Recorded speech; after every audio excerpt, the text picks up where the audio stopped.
bien, donc, je me présente, je m'appelle Calypso Coudeville, comme tu viens de le dire. Je suis en deuxième année de thèse au sein de l'IAE de Lille.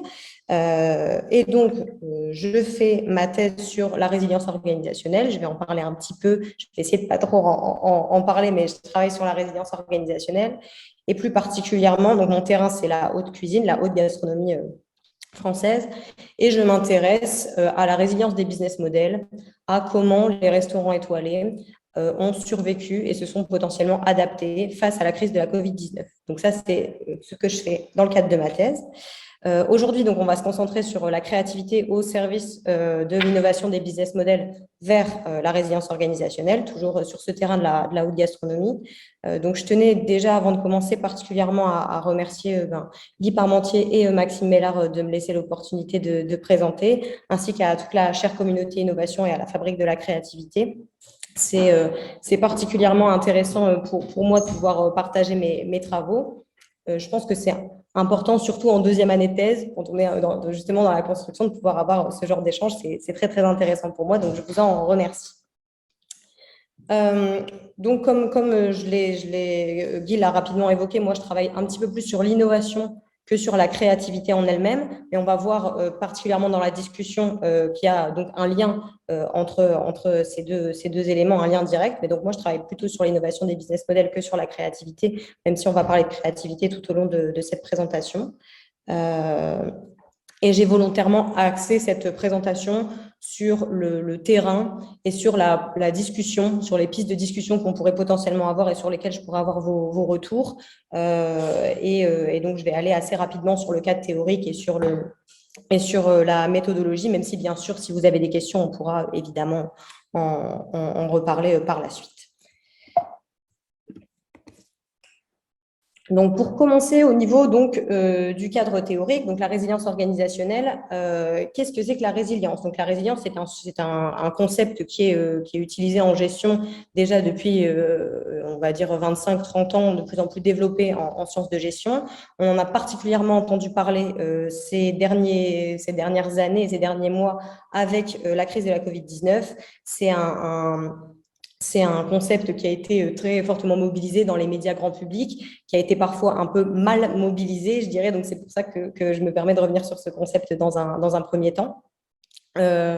Donc, la résilience, c'est un concept qui naît à la base en métallurgie. En fait, c'est quand vous avez un métal et que vous donnez un énorme coup de marteau sur le métal se déforme et c'est la rapidité et sous quelle forme le métal va revenir à sa forme initiale.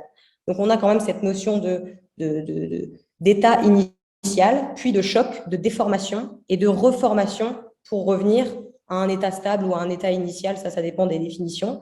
Mais donc, c'est assez intéressant d'avoir cette première origine en tête quand on parle de résilience. La résilience, elle se développe ensuite beaucoup en psychologie, notamment avec les travaux de Boris Cyrulnik, qui se concentre sur la résilience individuelle et qui a beaucoup travaillé avec des individus qui étaient rescapés de camps de concentration ou des mineurs ayant survécu à des traumatismes. Et c'est pour ça que je vous dis ça, parce qu'en fait, pour moi, la résilience organisationnelle, c'est pas juste une organisation qui va s'adapter à un environnement naturellement changeant. Il y a vraiment un choc, il y a vraiment un traumatisme. Gardons en tête cette image du métal qui se déforme, gardons en tête les personnes qui ont été rescapées, qui ont survécu à des traumatismes et qui ont essayé de mobiliser leurs ressources pour réussir à se reconstruire. Et donc, quand on parle de résilience organisationnelle, même si le niveau d'analyse est l'organisation, ça veut dire qu'il y a quand même eu une crise, un choc violent, interne ou externe. Bon, en l'occurrence, ici, si on parle de la crise de la Covid-19, on parle d'un choc exogène violent. Mais c'est pour dire que pour avoir de la résilience organisationnelle, normalement, il y a crise. On en reparlera rapidement après. La résilience et la crise, dans le cadre de cette présentation, c'est un petit peu contextuel.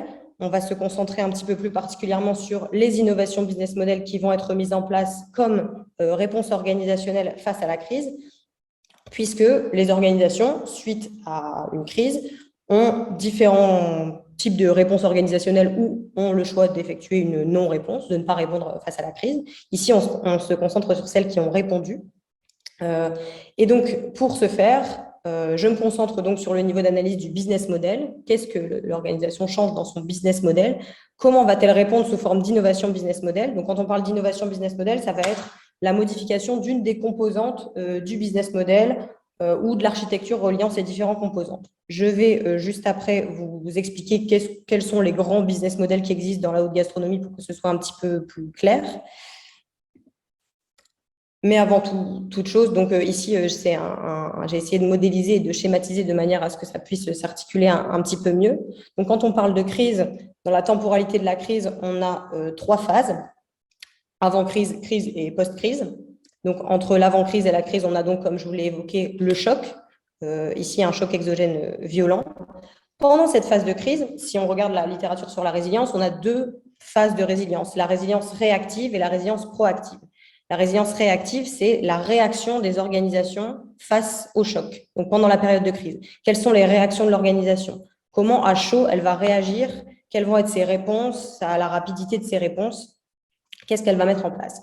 Et la résilience proactive, ça va plutôt être dans la phase post-crise, où elle va peut-être apprendre de cette crise. C'est là où on va avoir toute la littérature sur l'apprentissage organisationnel, notamment. Qu'est-ce qu'elle va apprendre de cette crise? Qu'est-ce qu'elle va mettre en place?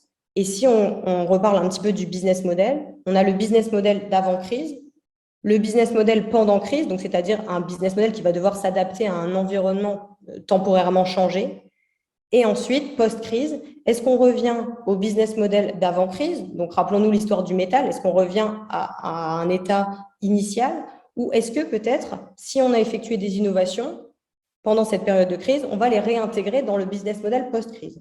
Donc, on voit que dans ce processus, il y a énormément de modifications qui peuvent être faites. Ici, on se concentre sur les organisations qui ont fait le choix d'effectuer des innovations de business model. Il peut y en avoir des temporaires, c'est-à-dire qu'elles auront été mises en place juste pendant cette phase de crise, juste pendant cette phase de résilience réactive. Et il y a des innovations business model définitives, c'est-à-dire, en fait, c'est un espèce de bricolage organisationnel qui aura été fait par les entreprises et où ils vont se dire, mais en fait, c'est quelque chose d'assez intéressant, peut-être que je pourrais le garder dans mon business model post-crise. Donc, on a ces différentes temporalités dans les innovations. Ce qui donc nous amène à la problématique suivante, qui est quels sont les types d'innovations de business model mises en place face à la crise pour répondre face à cette crise. Le choix concernant le choix de la haute gastronomie, donc comme je l'ai évoqué plusieurs fois, je travaille sur la haute gastronomie, la haute cuisine, plus particulièrement les restaurants étoilés au guide Michelin en France. Pourquoi j'ai choisi ce terrain? En fait, tout simplement, je travaille sur la résilience organisationnelle. Il y a eu la crise du Covid-19. Malheureusement, il y a énormément de différents secteurs qui ont été impactés par cette crise. On pense notamment à l'événementiel, à la culture, au tourisme et à la restauration. Et la restauration, je pense qu'on a tous été un petit peu dans ce cas. Peut-être pas tellement pendant le premier confinement, mais tout du moins dans le deuxième confinement, on a vu les restaurants proches de chez nous, les restaurants de quartier, commencer à faire un petit peu de vente à emporter, peut-être à communiquer sur les réseaux sociaux. On les a vus fortement médiatisés, même dans des journaux, dans le 1945, le journal de 20 heures. C'est un secteur qui a été fortement médiatisé et fortement soutenu par son écosystème. Donc, c'est pour ça que je me suis dit, c'est quand même assez intéressant. Je voyais fleurir des réponses organisationnelles qui me paraissaient assez intéressantes. Ces ventes à emporter, on voyait des food trucks se balader un petit peu dans les rues pour essayer de maintenir une activité. Donc, je me suis dit, potentiellement, ça peut être intéressant. Et pourquoi plus particulièrement les restaurants étoilés, la haute gastronomie? Parce que la restauration, c'était un petit peu trop large, c'était un petit peu difficile de tout comparer. Donc, il m'a fallu choisir un sous-secteur. Et en fait, c'est un secteur qui est, comme je l'ai dit, fortement médiatisé, très présent sur les réseaux sociaux, et ce qui me permet en fait d'obtenir un certain nombre de données secondaires qui vont aller en complément des entretiens que j'effectue. Je l'évoquerai tout à l'heure, mais j'effectue un certain nombre d'entretiens semi-directifs avec des chefs 1, 2 et 3 étoiles. Et donc, ce choix de terrain et au vu de la médiatisation de ces chefs et de ces établissements me permet d'avoir une grande diversité de données secondaires. Avant de passer à la méthodologie et aux différents cas, je voulais vous exposer donc les différents business models qui existent au sein de la haute gastronomie. Il y a eu un certain nombre d'articles, de recherches qui ont été développés sur ces sujets pour essayer de grossir le trait. On va avoir 3 business models principaux. Business model où c'est plus particulièrement des modèles de revenus, des modèles de générer des revenus, mais bon, 3 modèles principaux, qui va être en fait un modèle basé uniquement sur le restaurant. Je pense que c'est le modèle le plus connu. D'ailleurs, ce modèle, c'est le modèle de la restauration en général, qui ne s'applique pas uniquement à la haute gastronomie. C'est juste un business model basé uniquement sur le restaurant. Il peut s'effectuer sur les 1, 2 et 3 étoiles, mais il est plus particulièrement, presque tous les restaurants 1 étoile ont ce modèle, puisque en fait, c'est celui qui demande le moins d'investissement par rapport aux autres modèles. Donc, basé uniquement sur le restaurant, uniquement sur l'assiette. Un deuxième modèle qui va coupler activité hôtelière et restauration. Donc ici, c'est un petit peu moins accessible pour les 1 étoile au vu de l'investissement donc dans l'activité hôtelière, mais on va avoir des 2 et des 3 étoiles qui vont particulièrement s'intéresser à ce type de modèle pour pouvoir justement coupler ces différentes activités.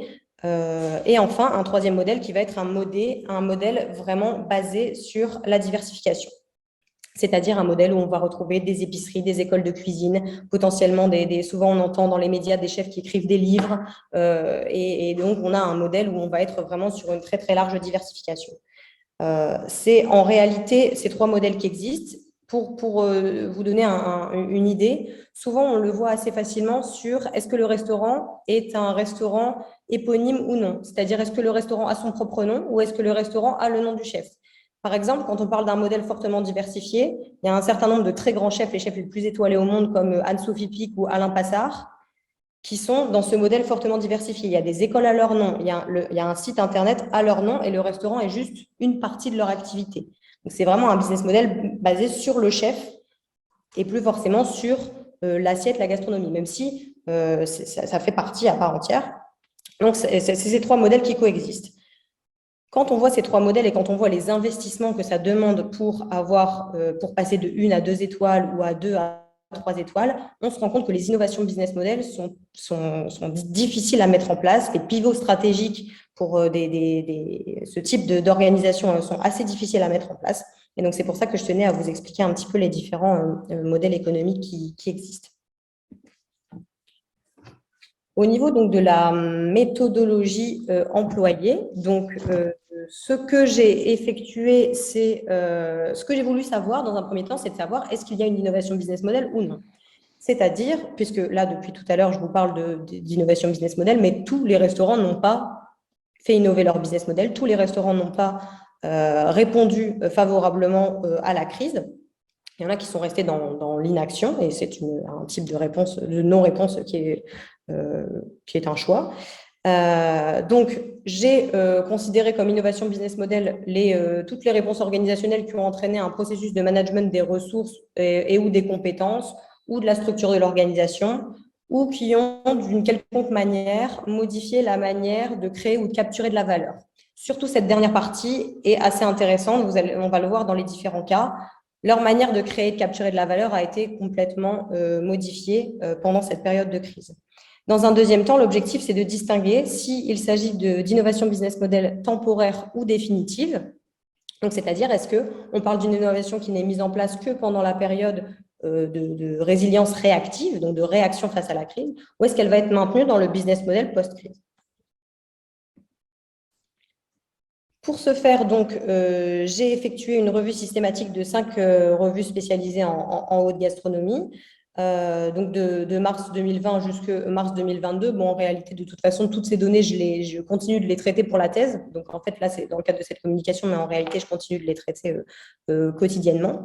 Une analyse du site internet et des réseaux sociaux, donc Facebook, Twitter et Instagram, des restaurants, mais aussi des chefs, puisqu'on en discutera aussi plus tard, mais les chefs sont souvent des personnalités publiques, donc ils ont souvent leurs propres réseaux sociaux, ce qui fait une double source de données secondaires pour moi. Et j'ai effectué à ce jour 21 entretiens semi-directifs d'environ 1 heure avec des chefs 1, 2 et 3 étoiles que j'ai ensuite retranscrits et grâce auxquels je peux savoir est-ce qu'il y a une innovation business model, si oui, quel type, etc. Ici, dans le cadre de cette étude, on va se concentrer donc sur 6 cas. Des restaurants 3 étoiles, des restaurants 1 étoile. Ici, je n'ai pas de cas de 2 étoiles, mais j'ai choisi ces cas en fonction de ceux qui étaient le plus représentatifs de ce que je peux observer sur le secteur, de ce qui était le plus intéressant d'après ce que j'ai trouvé à vous présenter. Donc, on va pouvoir étudier ces différents cas, quelles innovations business model, comment ils ont fait, comment ça s'est passé exactement dans la plupart de ces cas. juste avant de commencer à passer sur les cas, je voulais juste mentionner, aujourd'hui, je n'ai pas encore une vision exhaustive puisque des restaurants étoilés, il y en a 740. Donc, je ne peux pas encore savoir le nombre exact qui ont effectué une innovation business model. Je l'ai fait que pour les 3 étoiles. Donc, il y a 33 3 étoiles. Et il y a plus de la moitié, il y a 60% des restaurants 3 étoiles qui ont effectué une innovation business model, une réponse organisationnelle face à la crise.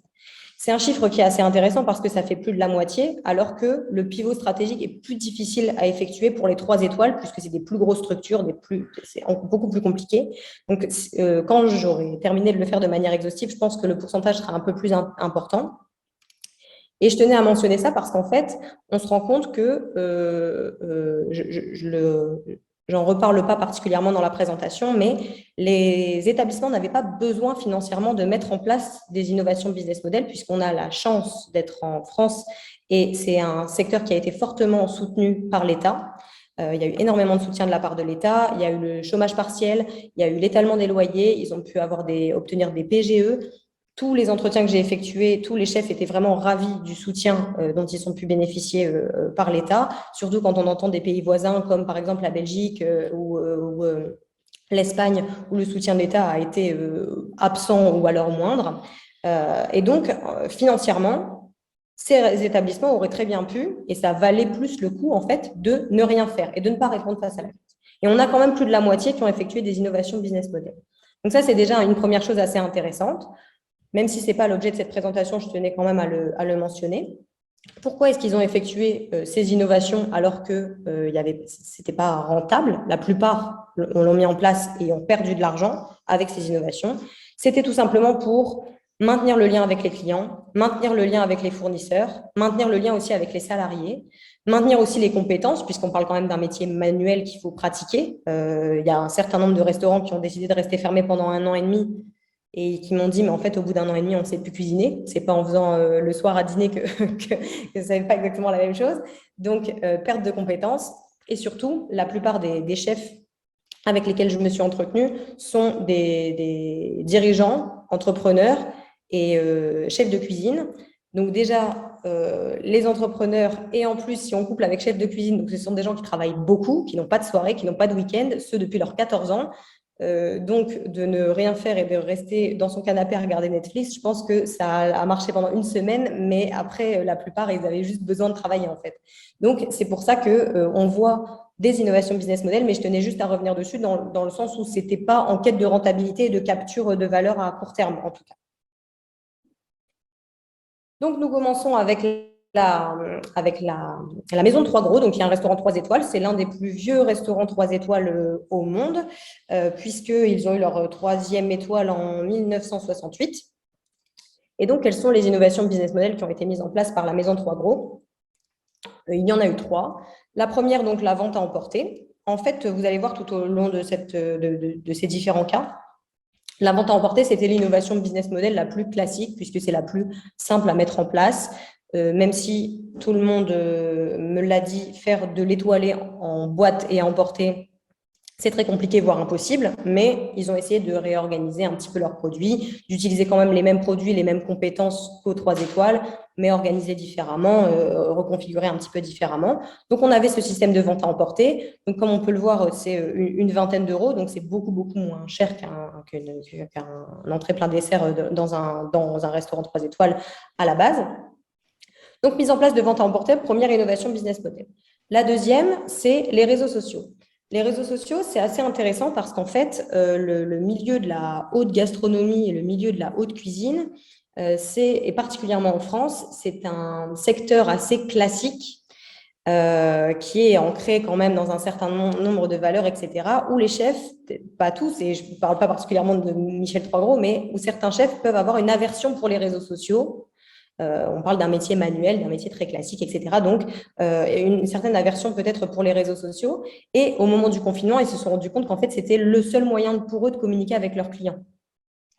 Puisque c'est des métiers où on voit du monde tous les jours, midi et soir, on voit tout le temps du monde. Et là, les chefs n'avaient plus que les réseaux sociaux pour pouvoir communiquer. Donc, on a vu en fait un pic de chefs se mettre aux réseaux sociaux, développer les réseaux sociaux, faire des stories, se mettre sur TikTok, se mettre sur Instagram. Donc, alors que c'était des choses qui étaient relativement absentes, même si des fois, on peut être faussé en se disant que c'est un secteur qui est très, très médiatisé parce qu'il y a énormément d'émissions comme Top Chef, MasterChef, etc. Mais ça reste un faible pourcentage des chefs qui sont médiatisés. La plupart sont dans leur cuisine, en fait, tout simplement. Et donc, en fait, la Maison Trois Gros, ce qu'ils ont fait avec les réseaux sociaux, c'est qu'ils mettaient une fois par semaine une recette pour que les gens puissent faire à manger chez eux. Donc là, en fait, on change complètement de métier, puisqu'ils ne sont plus en train de faire à manger de la cuisine 3 étoiles pour les gens, mais en train d'essayer d'apprendre des recettes un petit peu plus simples et de créer du lien avec les clients, etc. Et enfin, la dernière innovation business model, et celle qui est peut-être la plus intéressante, c'est la mise en place d'un food truck. Donc, le food truck, je pense qu'il a été, de souvenir, il a été mis en place pendant le deuxième confinement, puisque la vente à emporter a très bien marché pendant le premier confinement, mais pendant le deuxième confinement, d'autres restaurants aux alentours avaient pris un petit peu le modèle et de plus en plus de restaurants faisaient ce modèle de vente à emporter. Les clients, du coup, se lassaient peut-être un petit peu plus, donc il a fallu se réinventer à nouveau très, très vite. Et donc, César et Léo Troisgros, qui sont les fils de Michel Troisgros, ont acheté un food truck et ont décidé, en fait, avec les mêmes produits qu'aux 3 étoiles et les mêmes compétences, puisque ce sont eux-mêmes des chefs étoilés, ils ont décidé de faire des sandwichs Trois Gros et de se balader avec leur food truck un petit peu partout autour de Roanne, qui est la ville où est basé le restaurant 3 étoiles, et de se balader un petit peu autour de la ville pour pouvoir vendre leurs sandwichs. Ça leur a permis, donc, encore une fois, de maintenir un lien avec la clientèle, mais je dirais même plus loin, de créer un nouveau lien avec une clientèle qu'ils ne connaissaient pas, puisqu'ils allaient plus loin géographiquement. Avec des sandwichs à 15 euros, en effet, on touche une clientèle totalement différente que celle avec des menus à 250 euros. Donc, on avait une nouvelle connexion avec les clients. Et ce food truck, pour revenir à ce que je présentais précédemment, est une innovation business model définitive, puisque ce food truck qui s'appelle Petite Cuisine est aujourd'hui encore en activité. Ils en ont même écrit un livre pour parler de leur aventure, etc. Donc, encore une fois, on revient sur le business model de diversification qu'on voit un petit peu se mettre en place petit à petit, où on voit de plus en plus de choses exister. Et donc, même si le restaurant principal a bien sûr réouvert, ce food truck continue d'être encore en activité aujourd'hui. On passe ensuite à un second cas qui est la Maison Meilleure, qui est également un 3 étoiles, un restaurant 3 étoiles au guide Michelin, qui ont mis en place une innovation business model unique, mais pas des moindres. En fait, la Maison Meilleure est un établissement qui est, comme ce que je vous ai présenté tout à l'heure, il y a une activité hôtelière et une activité restauration. Donc, comme on peut le voir sur l'image, c'est un chalet un petit peu perdu au milieu de la montagne. Donc, en effet, pour faire de la vente à emporter, c'était pas possible, c'était pas très pratique, encore moins de la livraison. Donc, ils ont dû se réorganiser en fonction des ressources qu'ils avaient à leur disposition. Et en fait, ce qu'il faut savoir, ça a été assez peu médiatisé, mais l'hôtellerie et la restauration n'ont pas du tout été impactés de la même manière. C'est-à-dire que les restaurants devaient fermer. Pendant les 3 premiers confinements, ils étaient fermés. Et les hôtels, non. Il n'y avait personne, mais ils avaient le droit d'ouvrir. Et en fait, ce que me disait le chef René Meyer, c'est qu'ils avaient des demandes de la part de clients qui voulaient aller se changer les idées. C'était un moment très anxiogène pour tout le monde. Donc, voilà, si les gens avaient envie d'aller un petit peu passer quelques jours au chalet, grand bien leur en face. Et du coup, le chef se disait, mais comment je vais faire? J'ai des demandes, les chambres sont disponibles, mais qu'est-ce que vont manger ces gens? Ils pouvaient quand même faire un petit peu de room service, mais c'était de la qualité room service. Le restaurant 3 étoiles était fermé. Et du coup, c'était un petit peu dommage de faire fonctionner que l'une de ces deux activités. Et donc, ce que les chefs Maxime Meyer et René Meyer se sont dit, c'est en fait, on doit faire revenir du monde en cuisine pour faire marcher le room service. Il y a des gens dans l'hôtel. Donc, en fait, ce qu'on va faire, c'est qu'on va monter les tables du restaurant et on va faire du 3 étoiles directement en chambre. On va faire du room service un petit peu vraiment amélioré, c'est-à-dire vraiment du 3 étoiles en chambre. Donc, comme on peut le voir sur les images, on voit qu'ils ont monté les tables, ils les ont mis à côté des lits et ils ont fait vraiment avec la même carte, avec la même qualité qu'aux 3 étoiles, ils ont fait le même menu. D'après ce qu'ils m'expliquaient, il y avait les sommeliers, les serveurs dans l'escalier en bois, etc. Ça devait être quand même assez folklorique, mais ils ont quand même réussi à mettre en place ceci. Bon, même si c'est une reconfiguration de ressources assez intéressante d'après ce que j'observe, bien sûr, là, on parle d'une innovation business model temporaire, puisque quand le restaurant a pu réouvrir, les gens, naturellement, pouvaient descendre au restaurant. Donc, c'était une solution temporaire, mais pas moins intéressante. Ensuite, donc, on a le cas du Roseau, donc il y a un restaurant une étoile, qui ont mis en place de la vente à emporter. Bon, je ne vais pas revenir dessus parce que très souvent, la vente à emporter est une innovation business model mise en place, qui est très rarement maintenue par la suite. D'ailleurs, c'est plutôt une innovation business model temporaire que définitive. Donc ici, on a la vente à emporter, mais on a également la création d'une épicerie. En fait, la spécificité du restaurant Le Roseau, c'est que ce chef était en train de déménager en plein milieu du Covid. Donc, il a dû faire de la vente à emporter dans son ancien établissement et en même temps, il faisait des travaux dans son nouvel établissement qu'il était en train d'ouvrir. Et il a décidé de créer une épicerie dans son nouvel établissement pour pouvoir vendre un certain nombre de produits additionnels, pour pouvoir vendre des produits venant directement de ses fournisseurs, peut-être un petit peu de vin, etc. Et ça, c'était pas du tout quelque chose de prévu dans le business model de son nouveau restaurant. Mais en fait, il m'a dit qu'ils avaient tellement peur que ça se repasse qu'il leur fallait quand même absolument une activité pour quand même maintenir quelque chose et mettre en place quelque chose. Donc là, on voit que en fait, ils ont complètement modifié leur plan, leur projet de création de leur nouveau business model dans leur nouvel établissement. Et donc, actuellement, le nouvel établissement est en train d'ouvrir et il y a en effet un corner avec une épicerie à l'intérieur. Ça existe souvent dans les restaurants. Quand on va payer, il y a un certain nombre de petits produits d'épicerie qui sont disponibles. Et donc là, c'est ce qu'ils ont décidé de mettre en place. Le restaurant Le Nature a également mis en place de la vente à emporter et la création d'une épicerie. Donc, on peut avoir l'impression que c'est un petit peu comme le Roseau qu'on a vu juste avant. Cependant, en fait, la vente à emporter a été mise en place d'une manière assez différente puisqu'il y avait deux offres très distinctes. L'offre bocale, donc les bocaux qu'on peut voir ici sur le slide, l'offre bocale qui est donc des portions individuelles plutôt pour le midi ou le soir. Et on avait l'offre locale, qui était en fait des énormes plats en Pyrex, plutôt prévus pour faire des dîners entre amis ou pour faire des repas de famille le dimanche, qui ont été mis en place aussi beaucoup pour Noël, pour Pâques, pour toutes les fêtes de famille où on était soit confinés, soit les restaurants étaient encore fermés. Donc, ils ont mis en place deux offres de vente à emporter différentes. Ils ont également créé une épicerie, mais à la différence du Roseau, ce n'est pas juste un corner au sein de l'établissement. Le chef Nicolas Gauthier a acheté un local accolé à son restaurant Le Nature et a créé une épicerie qui a une réelle identité qui s'appelle les épiceries Mamour. Et il a mis en place cette épicerie à côté pour pouvoir vendre du vin, du jus de pomme, du miel, continuer de maintenir le lien avec ses fournisseurs. Et en fait, il a créé complètement un nouveau business model avec ces épiceries, puisque cette épicerie est encore aujourd'hui d'actualité. Elle existe et elle a une identité propre, différente du restaurant Le Nature. Et quand je l'ai eu au téléphone il y a encore très peu de temps, ils avaient ouvert une deuxième épicerie en Normandie, dans sa ville d'origine. Et on voit que ça, c'était quelque chose qui n'est pas du tout prévu. Et c'est ce qui a entraîné la crise. C'est justement cette création d'épicerie qui était à la base du bricolage organisationnel et qui part de bon, ben, il y a du vin qui dort à la cave, alors on va le monter et on va essayer de le vendre en même temps que de la vente à emporter. Et en fait, on va essayer de faire ça avec le miel et en fait, on va essayer de faire ça avec le jus de pomme et qui devient une épicerie et qui devient une épicerie qui grandit. Et peut-être que d'ici la fin de la thèse, il y aura des dizaines d'épiceries Mamour partout en France. Donc, on verra jusqu'où va cette expansion, mais j'ai trouvé que c'était quand même assez intéressant.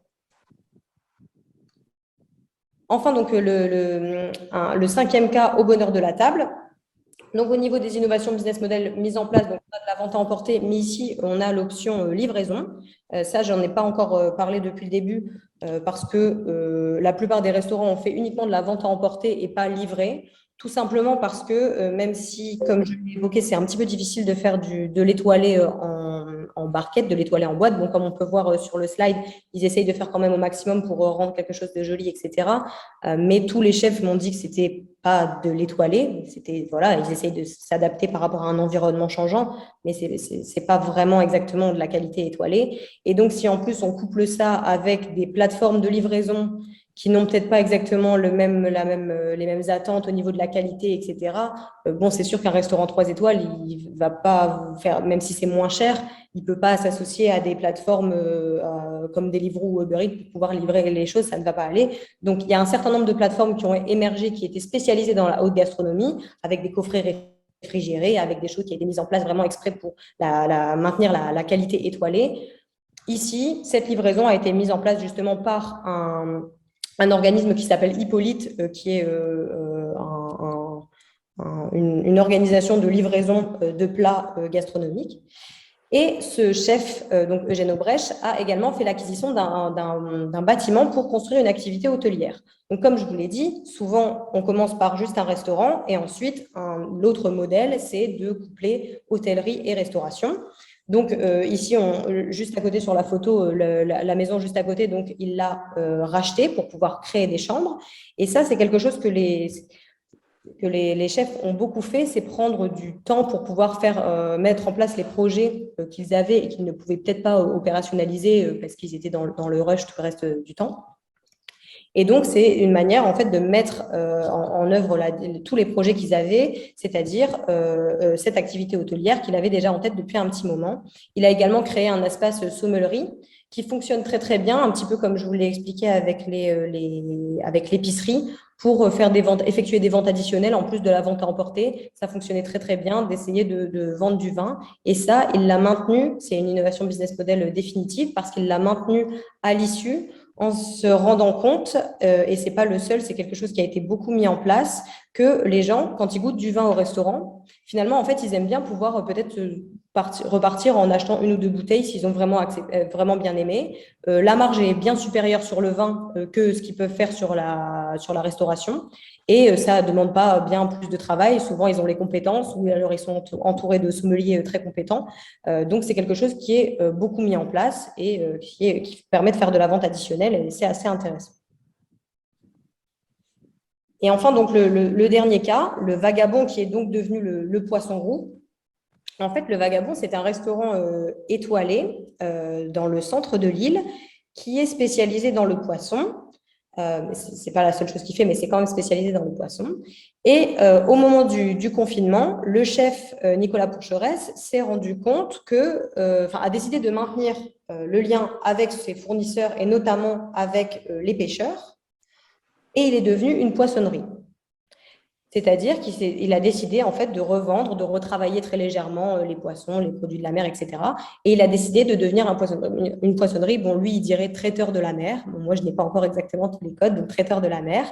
Et donc, de récupérer les produits pêchés et de les retravailler rapidement pour pouvoir les vendre. Et à l'issue, donc post-crise, il a décidé de maintenir cette activité, de maintenir ce business model.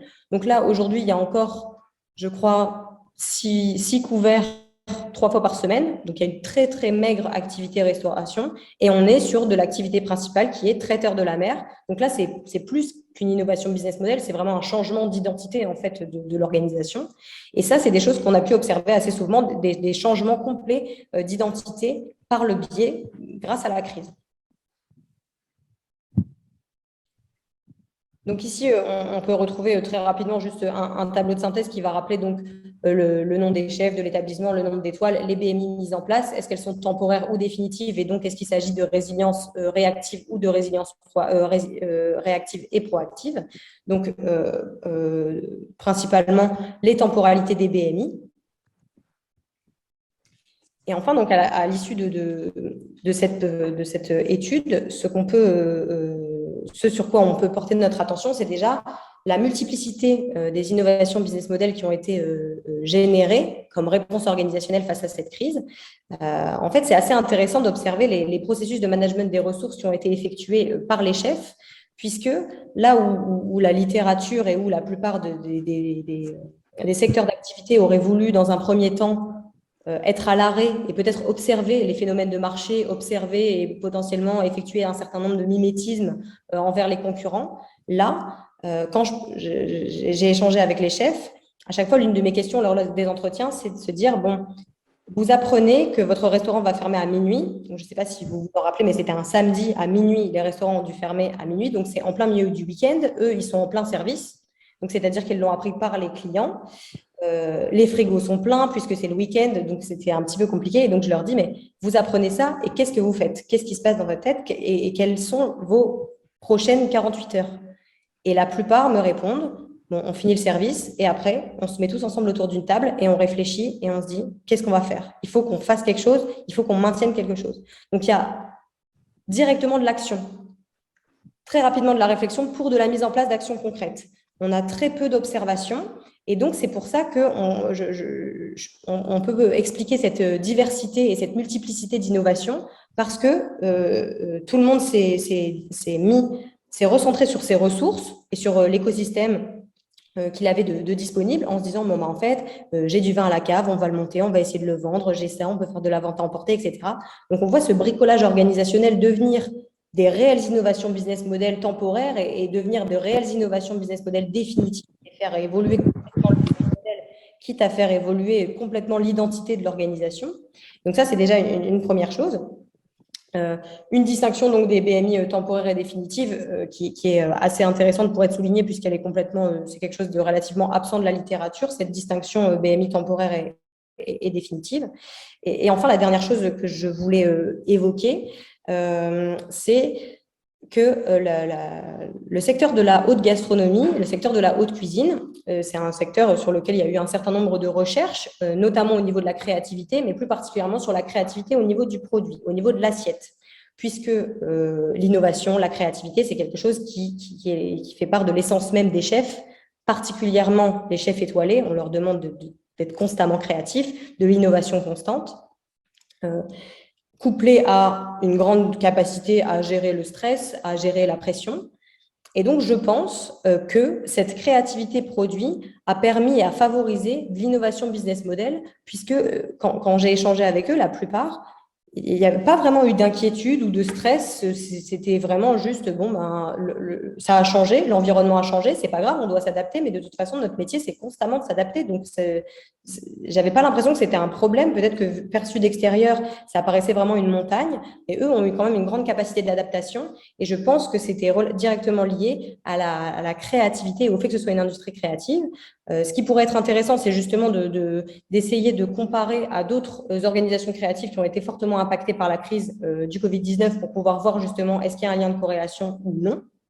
Mais c'est tout du moins l'impression que j'en ai et que j'ai pu obtenir des échanges que j'ai eus avec la vingtaine de chefs avec qui j'ai pu m'entretenir. Donc, de cet impact de cette créativité produit sur de la créativité organisationnelle finalement. Donc, voilà ce que je voulais vous présenter. J'espère que ça a été relativement clair. Et puis, je suis à l'écoute pour vos remarques, vos questions, vos discussions. N'hésitez pas. C'est très utile pour moi de toute façon d'avoir l'opportunité d'échanger avec vous. Donc, merci pour votre attention et je vous écoute.